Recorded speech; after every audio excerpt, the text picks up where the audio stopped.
Hi guys, അപ്പോൾ നമ്മൾ ഇന്ന് വന്നിരിക്കുന്നത് ഗപ്പിയുടെ ടാങ്ക് ക്ലീൻ ചെയ്യാൻ വേണ്ടിയിട്ടാണ് കേട്ടോ.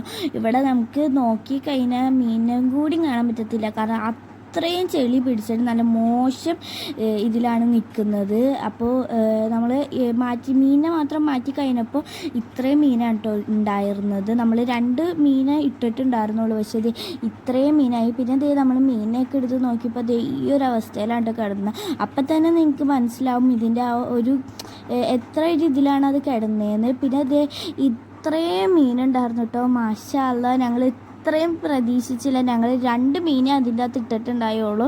അത് കുറേ ദിവസം കഴിഞ്ഞപ്പോൾ ഇത്രയായി. ഞങ്ങൾക്ക് കുറേ സന്തോഷം, നല്ല സന്തോഷമായി. മാഷാ അല്ലാഹ്. പിന്നെ ഇതിൻ്റെ അകത്ത് കുറേ സാരിവാലനും ഇതൊക്കെ ഉണ്ടായിരുന്നു. അത് നമ്മൾ മാറ്റി കഴിഞ്ഞപ്പോഴാണ് കേട്ടോ നമുക്ക് മനസ്സിലായത്.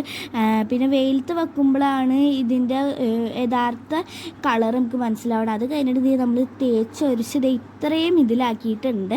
അങ്ങനെ നമ്മൾ നല്ല ഫ്രഷ് വാട്ടറൊക്കെ ഒഴിച്ചു. പിന്നെ ഇത് ഞങ്ങളുടെ അവിടെ ഉണ്ടായിരിക്കണം കുഞ്ഞു താമര കേട്ടോ. പിന്നെ ഞങ്ങൾ ഫൈനലി ഞങ്ങളുടെ മീനതെ അതിൻ്റെ അകത്തേക്ക് ഇട്ടു. ഞങ്ങൾക്ക് നല്ല സന്തോഷമായി, കാരണം ഇത്രയും മീനുണ്ടായതുകൊണ്ട് ഐ എം സോ ഹാപ്പി. പിന്നെ അതൊക്കെ മീനെ അത്രയും സ്ഥലം കിട്ടിയപ്പോൾ അവരൊക്കെ നല്ല സന്തോഷത്തിൽ വലിയ കുറേ പേര് അപ്പുറത്തും ഇപ്പുറത്തൊക്കെ കൂടി നിന്നും കുറേ പേര് അങ്ങോട്ടും ഇങ്ങോട്ടൊക്കെ നടക്കുന്നത് കണ്ടപ്പോൾ ഞങ്ങൾ സോ ഹാപ്പി. അപ്പോൾ ഇത്രയേ ഉള്ളൂ. ഇതാണ് ഫൈനൽ റിസൾട്ട്.